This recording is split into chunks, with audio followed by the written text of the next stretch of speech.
Mga kapapsi, nagluluto po ako ng ulam namin sa hapunan, mga kapapsi. Bumili lang ako sa palengke ng 1 kilong tilapia. Ngayon, piniprito ko. Pero hindi ko naman sila lahat ihahalo sa gulay. Gawa lang to ng mga ilang piraso. Mas masarap kasi ang pritong isda pag may kasamang gulay.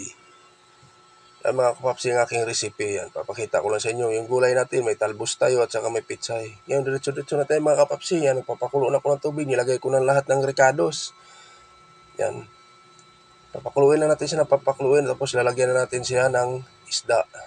Yan, naglagay lang tayo ng 2 piraso para may partner doon sa prito. Sabaw lang importante mga kapapsi. Yan.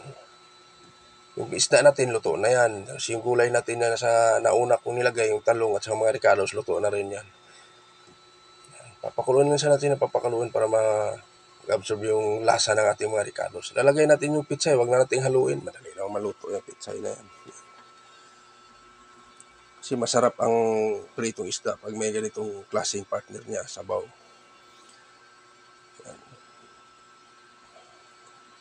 Yan lang natin siya mga kapapsi. Hayaan mo lang yan ng ganyan. Ipatong mo na lang. Total templado na yung sabaw natin eh. Kaya di na kailangan pang haluin natin na siya ng haluin kasi madudurog yung isda. Yan. Sa tangkay ng pizza, ilalagay na natin. Kaya yung talbos. Yan, importante yung talbos ng kamuti. Naglalagay din tayo. Lalo sumasarap yung gulay natin. Yan. Malasang malasa yan mga kapapsi dahil yung isda, templado na yan. Tapos piniprito, inahalo. Yan po mga kapapsi. Papatong mo lang yan, sigurado na yan. Kunting sabaw lang, basta lang mayroon siyang partner yung prito natin.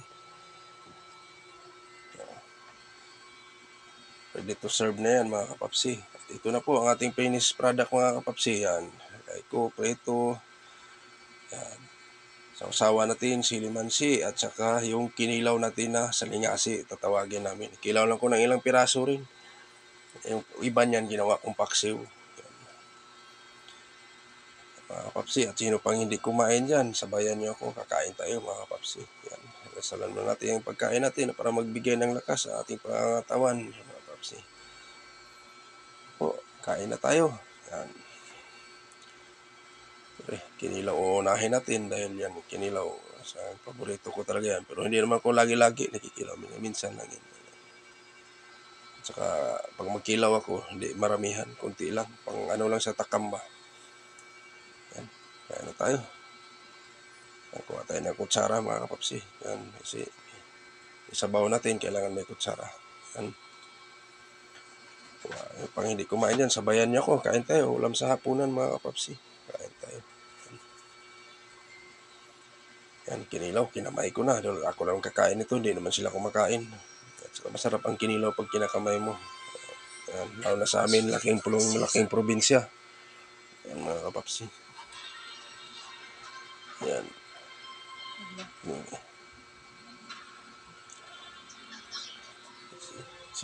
Simpleng ulam lang sa hapunan. Yan, gulay. Madami tayong gulay mga kapapsi. Talagang binili ko yung pizza at saka talbos, magsasama pa yan. Yan.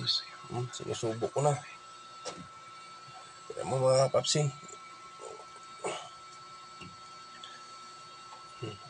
So yung kinilaw natin, dinadandahan ko lang kahit sanay ako sa kilaw, meron sumasabit pa rin tinik. Mahirap na pag diretso natin. Yan. Ingat-ingat na rin tayo, lalo na pag kumain tayo sa kinilaw.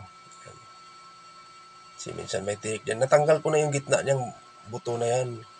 So lang dinadandahan ko pa rin kasi yung mga bandang dulo, bandang buntot, may tinik yan. At ipagpatuloy natin. Sige, sabayan niyo ako mga kapapsi. Kain na tayo. Medyo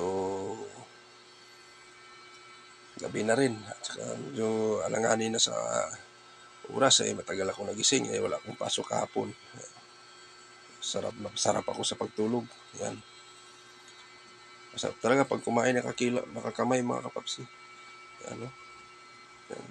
Malasang malasa talaga yan. Kinilaw ko. At ako po nagpapasalamat sa inyo mga kapapsi. Sa walang sawang suporta nyo sa akin. Tutulakan natin siya ng soft drinks. Masarap talaga pag may soft drinks mga kapapsi. Lalo na pag kinilaw. Kaya pasensya na kayo sa busis ko. Medyo naiba dahil medyo may kunting ubo tayo. At hanggang dito na lang ako. Bye-bye.